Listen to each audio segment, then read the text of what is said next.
The next law is what is called the law of expectations.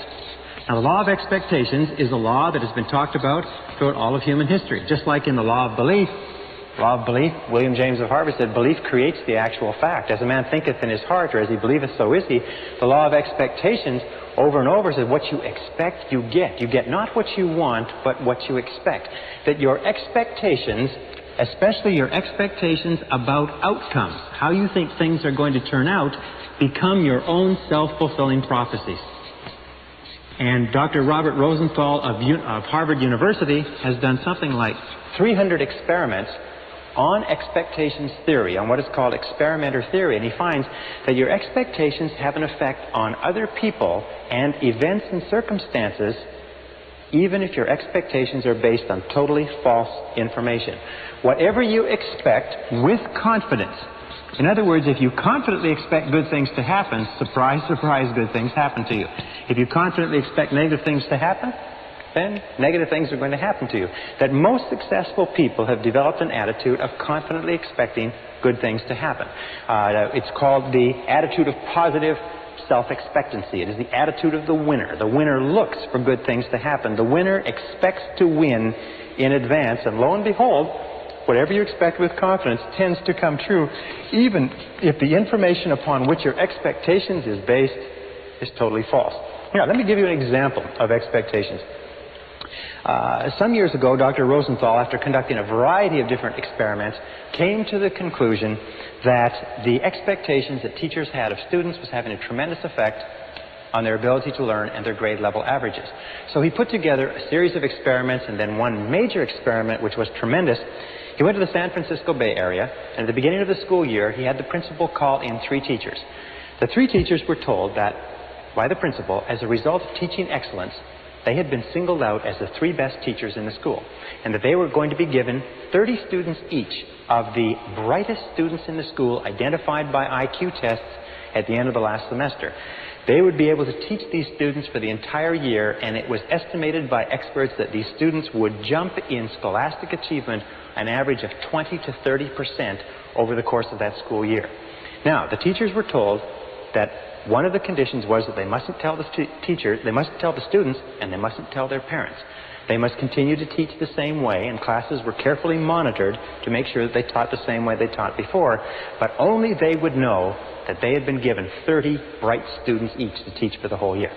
The teachers were delighted. The teachers went out. They were excited about this. They worked hard with those students. They spent time after school with them. They got really, really involved in teaching more than they ever had before. And at the end of the school year, lo and behold, those 3 classes led not only the school, but the entire school district in academic accomplishment.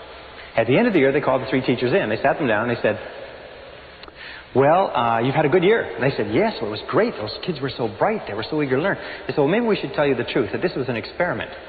And the fact is that the beginning of the school year, we selected the names of 90 children by lottery from the school population at large and assigned them to your class. We didn't even know what their IQs were. They said, well, that's remarkable. Well, how could it have happened that they did so well? And then they looked at each other and said, well, of course, it's because we are the 3 most excellent teachers in this school. They said, well, the other side of it was simply this, is at the beginning of the school year, we put all the teachers' names in a hat, and yours were the first 3 names that were drawn. So this is what is called a double-blind experiment. They held constant for everything but expectations. Now, the expectations on the teachers were explicit. We believe that you are excellent teachers.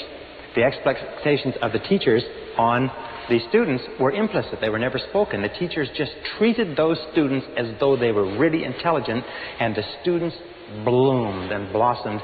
And in one of the classes, a student from beginning of the year to the end of the year jumped 25 IQ points. In a subsequent experiment, a student jumped as much as 27 IQ points, which is to prove that high expectations teachers bring out intelligence in students that is completely unheard of.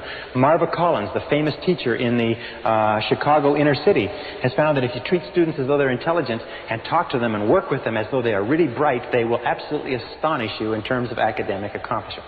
All right, this brings us to the critical role of expectations in your life. First part of expectations in your life, number 1, and where expectations affect you. Expectations of your parents. We have found that we have a tendency, as adults, to try to live up to or down to the expectation of our parents all our lives. If our parents were strong and supportive and loving and kind and encouraging and really believed in us, all our lives we will strive unconsciously to live a life consistent with those expectations.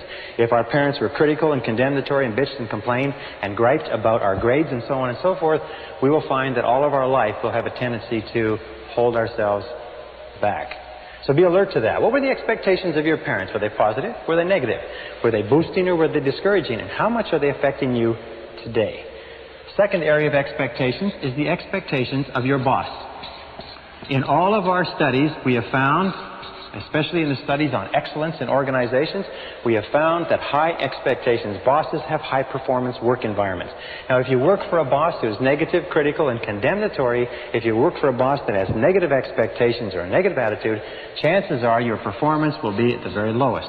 As a matter of fact, if you look at the course of your working career, you'll find that the times of your life that you've enjoyed the most is working under a boss that has high positive expectations of you and your ability. Isn't that correct?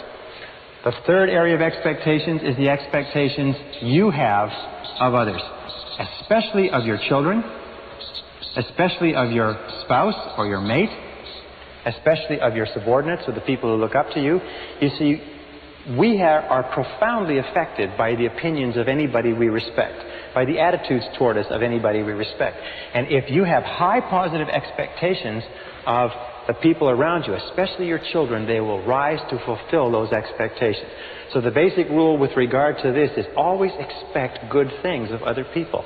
In word and deed, tell them continually, I believe in you.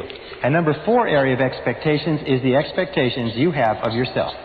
In the final analysis, these are the most powerful. If you have high positive expectations of yourself, you'll be astonished at what it will mean to your life. Always expect the best. Always expect the best. And here's a little exercise which I learned from one of my graduates, one of our live seminars. He found that by starting off every day with this simple little exercise and saying to himself, I believe something wonderful is going to happen to me today. I believe something wonderful is going to happen to me today. I believe something wonderful is going to happen to me today. That this little exercise changed his whole attitude, that he went through the whole day with the attitude of somebody with a confident self-expectancy. That everything that happened during the course of the day, he thought, maybe this is something wonderful that's going to happen to me. And you know that if you will do this, if you will say before you go to sleep, I believe something wonderful is going to happen to me tomorrow. And if you'll say when you get up in the morning, I believe something wonderful is going to happen to me today. And if all day long you say, I believe something wonderful is going to happen to me, you'll find that as you go to sleep the next night, and try this today, it's a very powerful exercise. It sounds a little bit corny, but it's a very powerful exercise. If you'll try it, you'll find that when you go to sleep, you will not be able to think of all the wonderful things that happen to you. You'll just be surprised that your parking spaces will open up and friends will call and you'll get checks in the mail. Just your life will be a series of really positive, happy experiences. So always expect the best. I believe something wonderful is going to happen to me today, and by the inexorability of a law of nature, it's going to happen to you. I can assure you it's happened to thousands and thousands and thousands of our graduates who will literally astonish you the effect of this corny little exercise. All right, the next law